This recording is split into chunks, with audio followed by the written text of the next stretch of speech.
Welcome to the Milestones, Motivation, and Money podcast, a weekly conversation filled with stories of business, financial literacy, careers, leadership, and resilience. Setting and achieving goals is key, whether they are related to your finances, business, or career.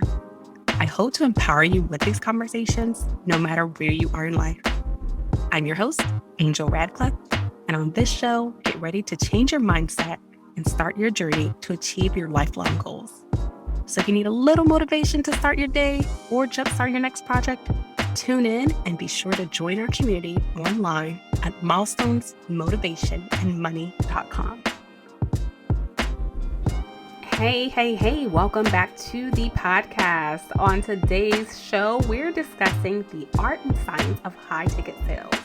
This is a topic that many of you want to hear about as it relates to sales and marketing. And we'll be touching base on so many topics such as partnerships, marketing strategy, marketing research, digital marketing, corporate sales, branding, advertising, all those marketing nuggets that you probably want to know if you're looking into starting a business or if you're in the process of trying to scale your business. This episode, we're joined by Daryl Evans, and he is the host of the Mind Shift podcast.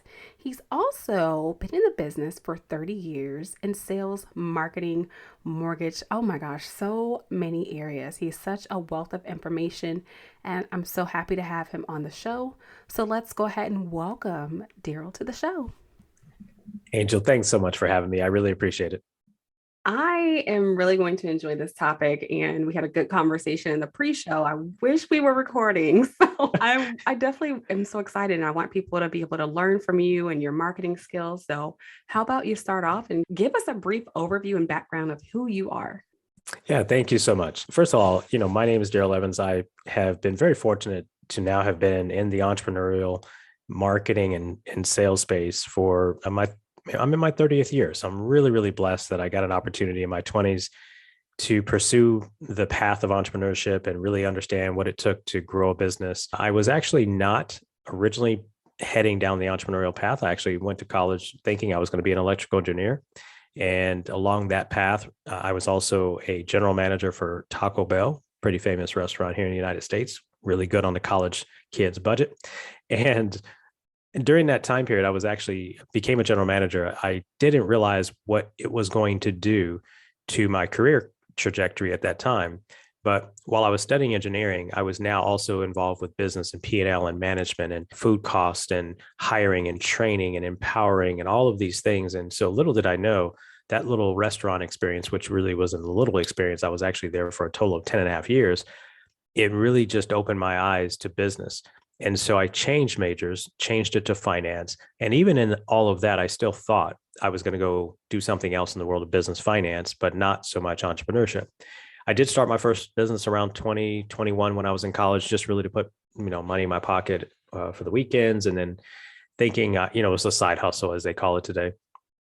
But as I got out of college, I went into my first, what I would call full-time sales role, which for all intents and purposes, you might as well call entrepreneurship because you don't get paid a nickel unless you close sales. So I understood now how sales processes were, followed methodologies, understood how to work a CRM, which back then was not the types of CRMs that you work today. And then a few years later, I entered the mortgage industry. And that was when I really started honing some of my marketing and sales expertise, if you will. Once again, starting in a business in the mortgage industry, you're self-employed. And I had a life event that made me go all in on entrepreneurship and not look left, not look right. So that was kind of the journey. 10 years or so in the mortgage industry, became a top producing loan officer, co-owned a mortgage company. And of course, everybody knows what happened in 2008 and 9. So we closed the company down, kind of voluntary because, and without getting into the dynamics, a lot of people that were outside of the industry wouldn't know what was happening kind of beneath the surface, but we were kind of forced out because of the capital requirements that the banks would ask us to raise more capital at a time when they were turning off our credit. So that's for another story, but started looking around at the industry, looking around at the world of marketing, looking around at entrepreneurship. And I had started my digital marketing journey in 2003, early in the mortgage window. And we maybe unpack that a little bit as we go. And so I started an internet marketing division in my mortgage company in 2005, and I was an early adopter to YouTube 2007, Twitter 2008. So I was already using social media to generate leads and business. And actually, had it not been for those skills that I had adopted early, kind of an early adopter, I don't know that I would have made it through '08 and '09 as much as I did. And I took my lumps, don't get me wrong, but it was those skills. And I looked around and said, hey, no one else is doing what I'm doing. People were like, hey, how are you doing this stuff online? I'm like, how are you actually getting business without being online? So I was really early. And of course, that led me to some business decisions and some thought processes about what I wanted to do over the next 10, 15, 20 years. I had a business coach, business plan, all this stuff. And I said, the mortgage industry doesn't have to be the vehicle, because I was, there were some reasons I wanted to maybe make the change, but I was really looking for an alignment. And so I found that the digital marketing space was going to allow me the time freedom, the location freedom. Obviously, you can work from anywhere. And we dove in, started our agency, and met my business partner in 2008, 9-ish.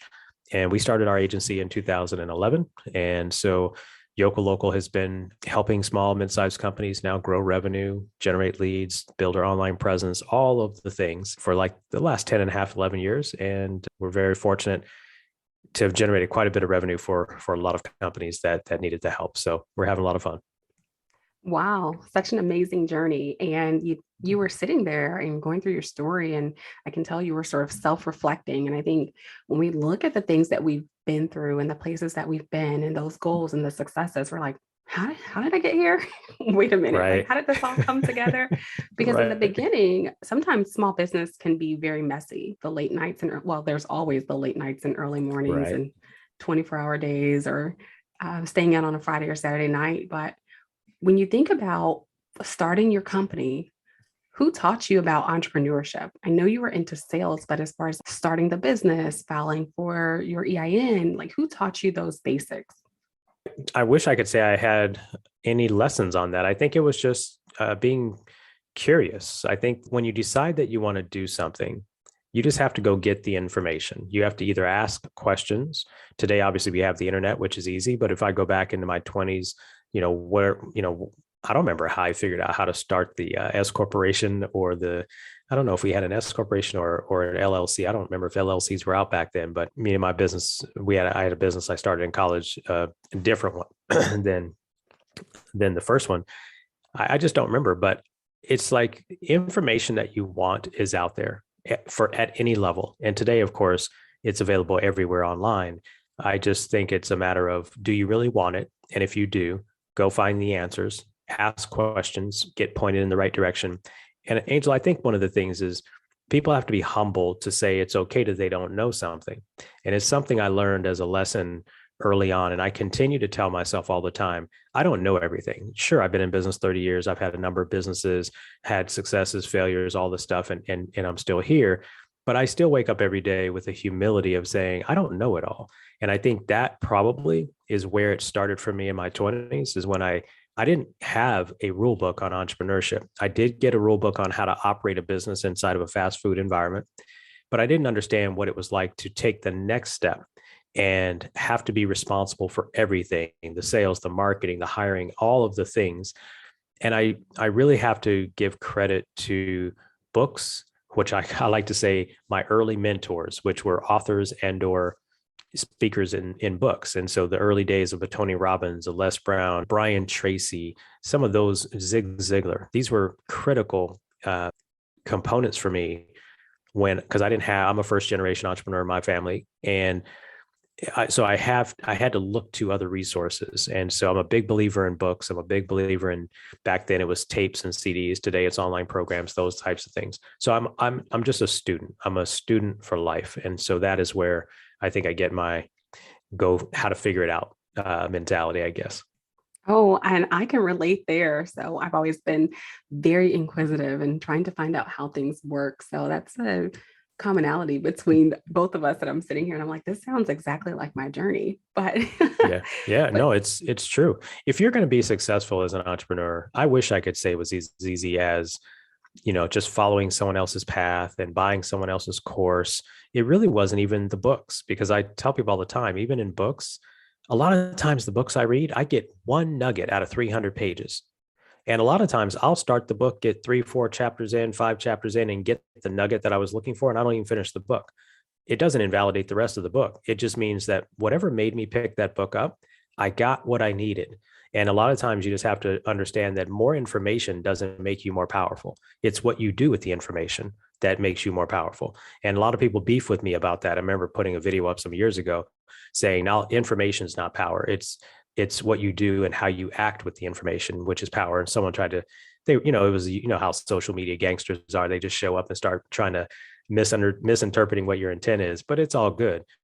I just believe that get the information and then take action. And a lot of times you don't need 300 pages in a book. I wish books would only be 130 pages max because a lot of times the other 170 words are fluff. Right. And Daryl, I want to get into the different aspects of marketing because there's just so many. So when I think about marketing, I'm thinking about branding, advertisement, partnerships, digital marketing. There's like the content, there's so many aspects, and you can really get lost into it. But I know that there's some similarities. So what similarities can you point out between all of those aspects that small business owners need to be aware of? It's a great question. For me, I guess I can speak from my point of view. I think marketing can be defined, as you mentioned, brand marketing, creative, advertising, digital. I think in its core, and I'm going to see if I can come up with a quote that I want to say Peter Lynch said, and I'm probably wrong with the name, so don't quote me on it. But I think I learned early on that marketing and innovation are the only two things you're investing in a company, and everything else is a cost. And I came across this quote either in the late 90s or early 2000s. And here was this business guru, well respected during his time. And so marketing for me became this, it's the thing that drives the engine forward. A lot of people say, well, nothing happens until a sale is made. And that is true. I really believe in that. That was something else I learned in the 90s, and that nothing happens in this country until a sale is made. So salespeople have a really hard job. But the marketing engine, which is how do you build brand? The similarities are this. You could be the best person, best company, best product, best software service on the planet. But if nobody knows who you are, it doesn't matter. And what small businesses fail to recognize, at least the ones that we've worked with the last decade, is that they complain about their competitors who are out marketing them with whatever we could talk about. It could be social media, it could be digital, it could be paid ads. They could think the website looks better. I've heard it all. I remember, this is a funny story. One of our clients, one of our best clients back in, this is 2014, 15, we actually got into a tiff with this client. And mind you, we took his business from, he was getting roughly 20 or 30 leads online per month. He was in the LASIK eye surgery space. And if anyone knows that particular product or service, LASIK eye surgery is when you have a surgery done in your eye so you don't have to wear glasses. And at the time, it was a $3,800 surgery, so it's not cheap. And we took his business to where he was getting roughly 240 inquiries per month. So we 8x'd his inquiries about getting the surgery. He was a great surgeon. And what was really interesting was we ended up in a beef because his website didn't look as good as one of his competitors.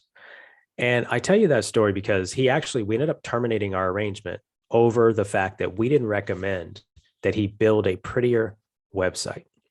And so, without going kind of in a dovetail with this thing, I think marketing means certain things to different people. For us, we are in the marketing side of the world that generates leads and revenue. It doesn't mean the website shouldn't look good. It should. But a good looking website doesn't make your business successful. Nor different does your brand new logo make your business successful. The video that you did for your television commercial, all of these things are components to what I like to say your brand awareness, which means the more you're aware to your ideal customers or to your potential customers, the better chance you may have to bring them closer to you when they have a problem that your product or service can solve. And so I try to stay away from the different genre arguments about brand and creative. And I mean, I've heard it all. So, but I think that if marketing isn't making you visible to your ideal prospects at a point in time when they may need your product or service, they actually find you and know who you are and trust you, then I think you're just approaching marketing. You're not focusing on, you're majoring in minor things, is the way I like to say it. That's a very good summary because, again, it can be confusing just to have all of these different variations and components. And when we think about sales, that's of course a part of marketing. And when you talk to someone who's a new entrepreneur, they may say, no, it's not a part of marketing. Like it is. And, while Yes. we're on that subject, it's all a part of like scaling your sales and the marketing. They're key in addition to understanding who your target audience is. But for someone who's been in business and they're wanting to scale, what do you think that first step is for them? Scaling a business, assuming the business has been around and they've had some success, you know, I'm obviously going to lean towards what's available in digital because I see in most cases a lot of businesses today that have been around for a while. Now, if we're talking about a business that just got started a few years ago, usually I find that they're pretty digitally sophisticated. They're already involved with social media and doing things of that nature. I think the problem comes, I think, with some of the businesses that have been successful for 5 or 10 years, 20 years, 50, I've got we've had one client that was 43 years old, and their resistance to step into the unknown because this is totally unfamiliar land, all of this digital stuff. And so scaling comes down to understanding, in my opinion, understanding what is the market potential for your ideal customer? Assuming there's enough of them and you haven't tapped into all of them, most of the time, scaling is about visibility and I'm going to call it attraction or capturing the attention of them at the moment of their need. And let me use a couple of examples and see if I can paint a picture. When we had a company that was a $4 million company that came to us many years ago. And we helped grow the company to 22 million in sales. What had to happen to go from 4 million to 22 million? Clearly, there were enough people in the marketplace who needed his product or service, but what changed between 4 million and 22 million? And again, this analogy is applicable to almost everything we do and how we look at all of this process of scaling. We, first of all, focus on what happens in your ideal customer's world when they realize that they have a problem that they need to solve, that your product or service can solve. And let's just use this one example. In this particular example with this company from 4 to 22 million, it was that the person in some way, shape, or form has wrecked their car. Whether someone hit them, they hit something, but now they have a disabled vehicle. And so a lot of people say, what is this person thinking about? Well, our team, we do a psychological analysis on what is going on in the mind of that person when they're sitting there thinking, geez, maybe they got rear-ended, maybe they actually hit somebody, whatever the case is, but what's going on psychologically for them? Now, the auto body shop doesn't understand what we're doing in this process, but basically we're sitting in the seat of this customer. This particular customer is sitting there saying, I'm trying to get Trina to soccer practice tomorrow. I've got to get Jimmy to baseball. They've got all of these questions. So we do a psychological analysis on what's going through this person's mind. And then we start to outline what are the hurdles? What are the problems they're going to face in trying to get this resolution to their situation? We found back then, Angel, that the biggest complaint or the biggest fear or problem they were having wasn't which shop was going to fix their car. It was, how am I going to get the car that's disabled to a shop? And then how am I going to get a quote from that shop and then get another quote and get the car moved around? Because nobody wants to try to take the car to 3 different places and get quotes on this car. And some people know that the insurance companies try to force you to go to their own shop. Well, what we did was we talked to the owner and we said, let's make this process even though this person is at a point of pain, at a point of frustration, how can we alleviate that and get them to your shop faster? So we created an online app, not an online app, but we created an app system. Today, it's a little easier with cell phones.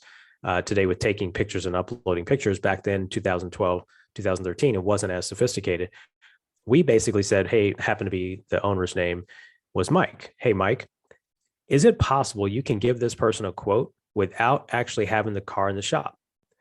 And he says, yeah, we probably can do that as long as we've got 4 pictures of the damage from different angles. So we ended up working through this to save time on the example. We figured out that if we could get the injured party, the person who had the car broken down, to take 4 pictures uploaded to the web app, his team could then provide a quote and give a guarantee, presuming there were no other outstanding circumstances. And so what we ended up doing was this person didn't want to take the car to 2 or 3 shops to get it quoted out, because in most cases, they'd probably have to have it towed. That one change of meeting that person at the point of pain skyrocketed. He would report back to us that 80% of the people that sent the photos in to get the quote, they came in and closed the deal. So at a $2,000 average car repair, you can do the math. So for us, it wasn't about SEO per se. Sure, they had to find him online. And yes, we were doing Google ads. And yes, we were doing social media. But this one aspect of understanding where the buyer was coming from in that particular point of pain is what helped solve that problem. I'm going to give you one other quick one, Angel, if I may. And I'm not trying to just stay in local businesses, but I think everybody listening to this can think about local scenarios like this. There was a plumbing company that came to us some time ago. And in my marketplace where this company was, there were gazillion plumbers and they all had big budgets. And to get a Google ad campaign with some of the best keywords, they were going to have to pay $40 a click. Now, for a younger company that's only 2 years old, they can't compete in that market. They can't compete at $40 a click. So, but we knew that hot water heaters, when they go out, they produce a problem that someone needs to solve immediately, because I don't know about you, Angel, but I don't want to take a cold shower on purpose more than once. If I find out that the water heater is out, I'm not trying to take it. I want somebody to fix that ASAP. If you're in a cold state, it's even less than that. What we found out, though, is this was their highest profit margin service, but to compete in this market was $40 a click. So I guess I would say we reverse engineered what could happen to the water heater before it goes out. What signs or symptoms are happening that the homeowner could notice that would let them know the water heater might be ready to go out? Well, it turned out that there were 4 things that possibly would indicate that the water heater may be going out soon.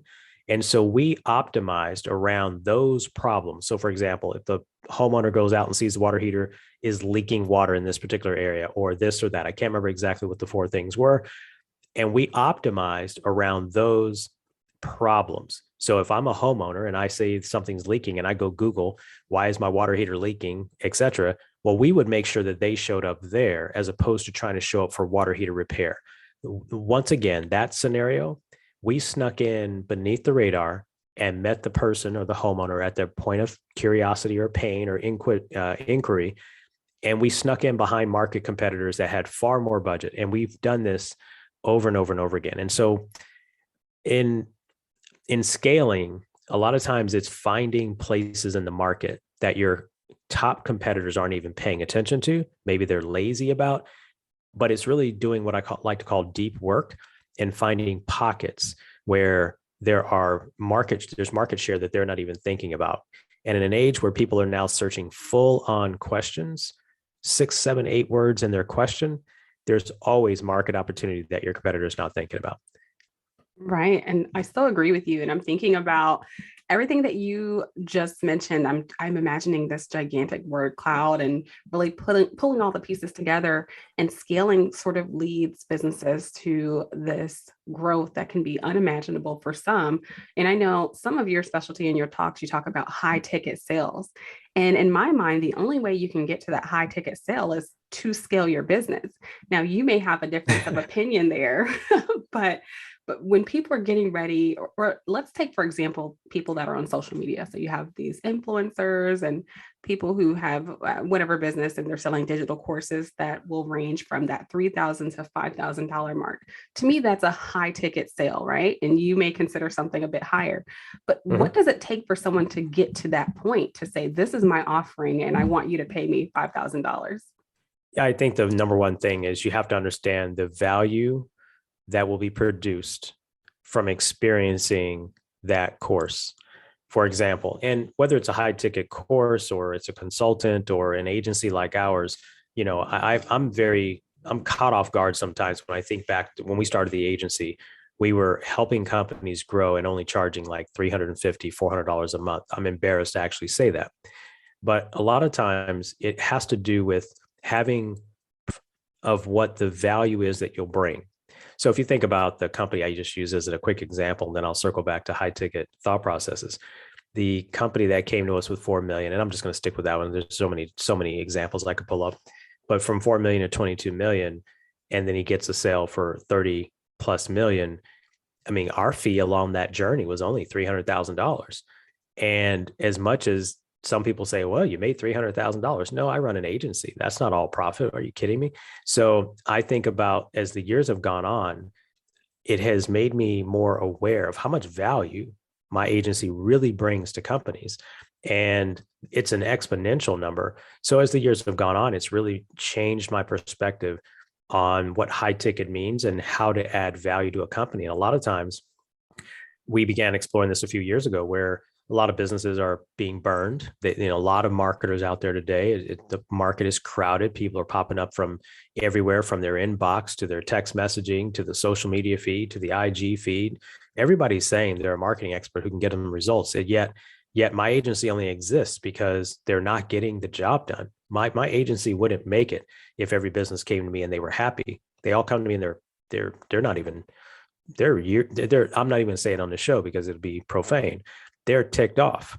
And the reality is it's because people don't have some of these intricate thought processes on getting into the market, getting into the buyer persona, getting into the buyer's journey, and then matching that to their sales cycle. I love the conversation around high ticket sales. I think high ticket sales for me is it's no difference selling something expensive than selling something cheap. I learned this in the mortgage industry. When I was first in the mortgage industry, I got into the industry and I did niche down, and I only worked with a certain type of customer when I first got into the mortgage industry. And that had a lot to do with my lack of capital. And so I didn't want to try to market everything to everybody. I got very specific. And I recommend this, by the way, Angel, to every business who they've maybe lost their way. A lot of times before we scale down to scale up. So we come back to that in a second. But I think with regards to what I learned in the mortgage industry was I was working with first-time home buyers at the very beginning, and they were buying, and by the way, this is going to sound crazy in today's day, but they were buying $100,000 houses. That's not even available in Vegas anymore. You can't buy anything for $100,000, but it was a $100,000 house. Well, then I got this doctor who was buying this $1.5 million property. And what I realized was my initial thought was maybe I'm not qualified to do that transaction, but I realized it required all the same tools. It required all the same paperwork. It required everything the same. And matter of fact, it was easier than working with the first time home buyer because he was a very successful doctor. He didn't have time to deal with all the minutia. And when I asked him for all the paperwork, he got it to me in like 2 days in this cool made envelope. And he was like, I can't be bothered with the loan process. Just make sure everything goes well because I've got to run a doctor's practice. And I would nitpick with some of my first time home buyers about getting me all the paperwork. What I realized then was it's just as easy to close a big deal as a small deal. And the reality is the only way you close high ticket sales, it's doesn't matter what the value of the sale is because a human is involved, right? So you got to show them empathy. You've got to show that you understand their problem. You've got to show them a solution. You've got to build trust that your solution is going to get them to one of my mentors calls it, you got to get them out of hell and into their paradise. And if you don't understand what their hell is and what their paradise is, it doesn't matter what the price of the product is, right? It doesn't matter. So part of this conversation around marketing and sales, and over the years, I've just developed a recipe, if you will. I think it's important for anybody that's in marketing and sales to really understand, as I mentioned, what I just like the way he put it, what's their hell. And your job is as a guide to lead them to their paradise. But if you can't clearly articulate their paradise, then it doesn't really matter what the mechanism is that you're selling, course, product, SaaS product, e-commerce. None of it matters unless you can really articulate someone's, hell to paradise story and then map that through your process. I hope that doesn't sound too esoteric, but it's all psychological in my opinion. And I think marketers who spend more time in understanding behavioral psychology, not that they have to go get a degree in it, but if you've lived long enough, you can notice these tendencies. So I hope that helps a little bit. It does. I wrote down something that when you were speaking, we scale down to scale up. And I was saying, I really like that because some people start out the gate with their high ticket product and then they're going back and they're reevaluating what their offering is or what the relationship is. And then they have to think about, well, am I really reaching my target audience or what does my audience need? And it goes back to that process of reevaluating and re-strategizing. And sometimes I'm saying, all right, well, maybe we need to have a variety of products and scale down this initial offering. So I really like that you said that. And I think you can really use that particular comment no matter what type of business you have. But when people are talking about business, and I want to take, for instance, people that have a service-based business and they particularly work with like consumers. So it's all about building relationships, especially if you're on social media. You have to really reel in your audience, build that relationship, become a little bit more personable. So business is a little bit more than transactional.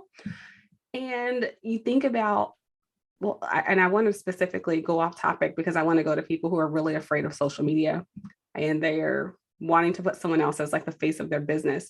Now, a little bit of what you do on that digital marketing side, you're not necessarily becoming the face of someone else's business, but it's almost like they're turning over some of that responsibility to you. But what advice would you give to someone who target audiences online or they're using social media for their marketing and they're really scared to show their face or relate to their audience?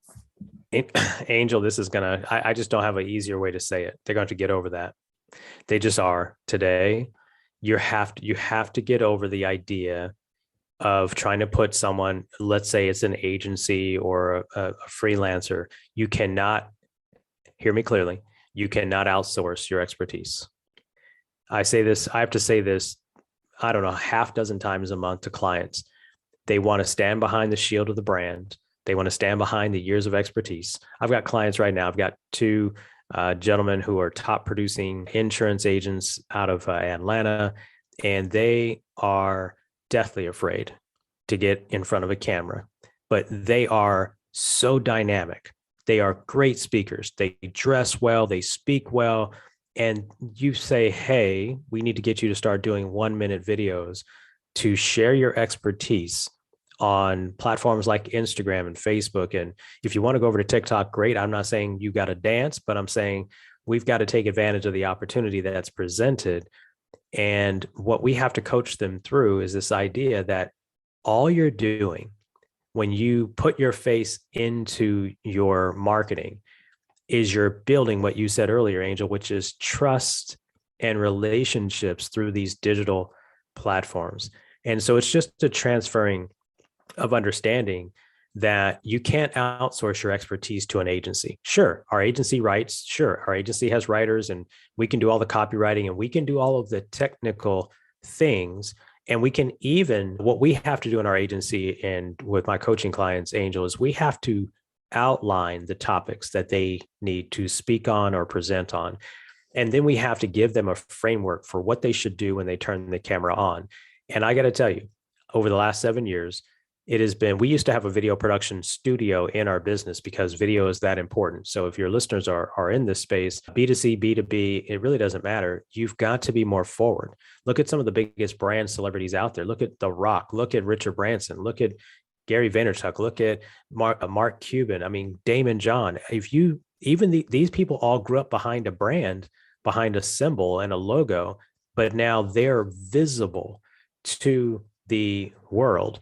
And I say for any business that's working, small, medium-sized business, they've got to get from behind the logo and get out into and be the face of the brand. They don't have to be out there every day, all day.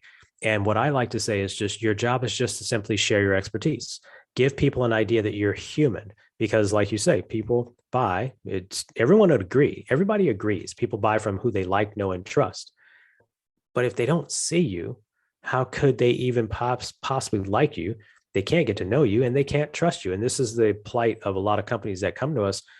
They're just not visible. They're obscure to their ideal customers. And you can't really outsource that you can't just hire an agency and say, hey, write 25 blog posts and put 32 social media posts up on Instagram. That doesn't make you human. And Angel, I grew up in a time when, and I believe this is the way things are moving, and that is people want to do business human to human, whether it's B2B, B2C, it's human to human. So I think the opportunity, while yes, seemingly overwhelming to some small businesses, there are platforms, there are companies like ours who understand how to take the expertise of a doctor or a lawyer or a plumber or an IT security firm or a hacking agency or a monorail engineer. I mean, I got it all. And we can turn that expertise into bite-sized social media content with a business owner who typically would be afraid to turn on a camera, yet they could stand at a podium and rock the mic in front of a stage of 5,000 people. I don't quite understand why it's this is kind of like maybe the fear of public speaking. I think they'd rather jump out of an airplane with no parachute before turning on a camera, but it's necessary today to build brand. To go back even to an earlier question you had about branding and all of these things, it all ties in, and it's not as hard as most people think, especially carrying these phones that we have today, which can take care of all the heavy lifting. It's just a matter of the expert committing to sharing their expertise in bite-sized chunks and building up brand equity.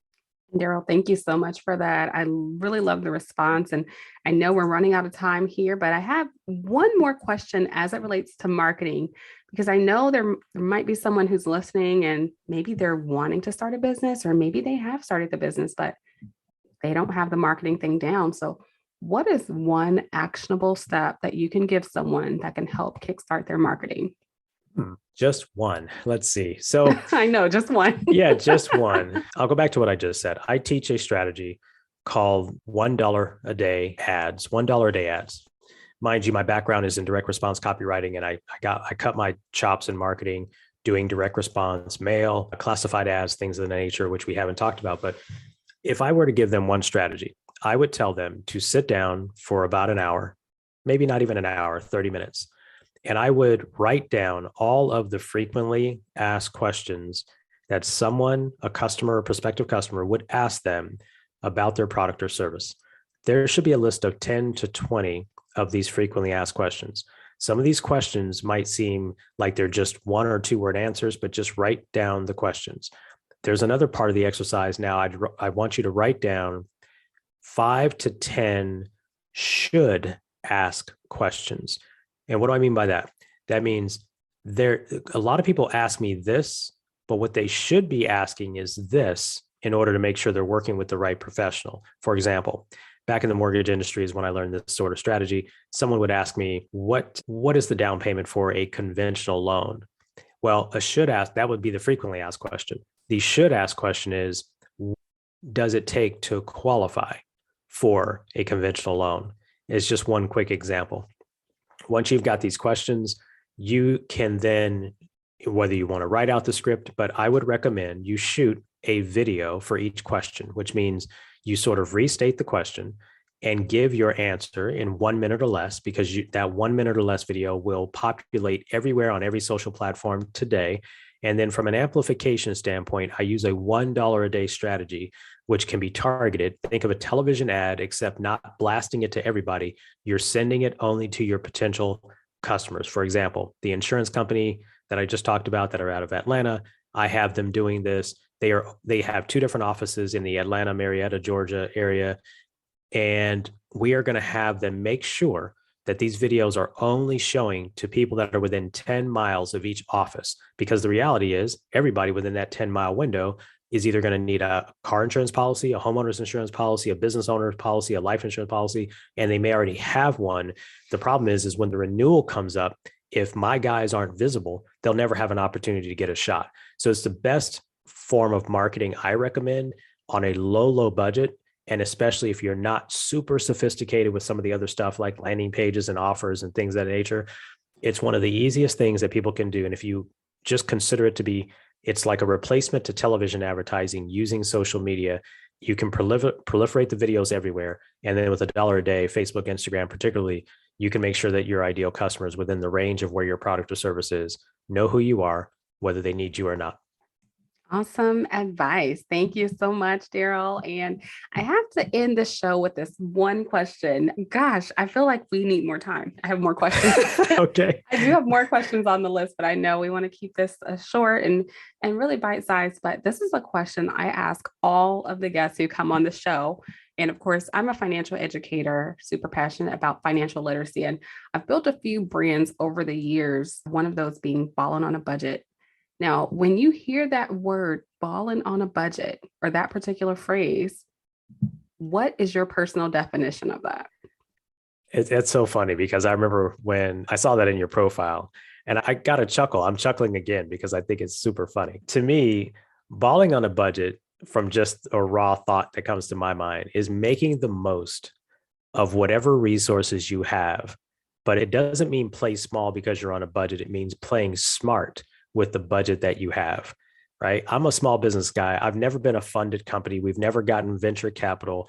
I've always loved the idea of building something from scratch without having an influence from somebody needing a certain ROI on the investment they put in my company. I'm not saying it's the right thing to do all the time, but what I understand is when you're balling on a budget, it means you've got to make lean, smart decisions about how you're going to operate your business, your marketing, your sales.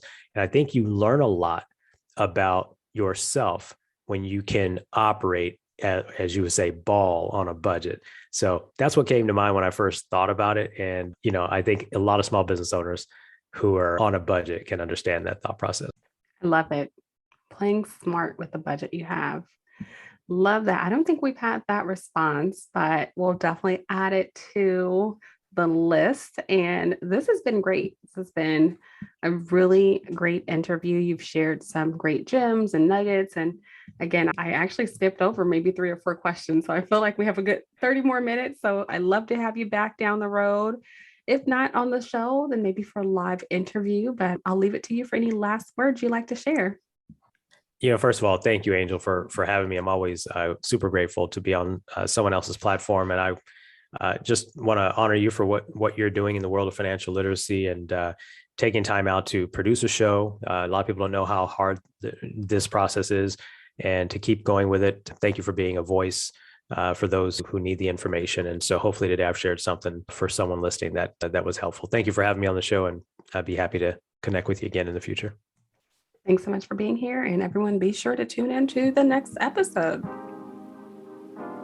I hope you've enjoyed the show. Be sure to leave us a review and let us know any ideas you have for a future show topic.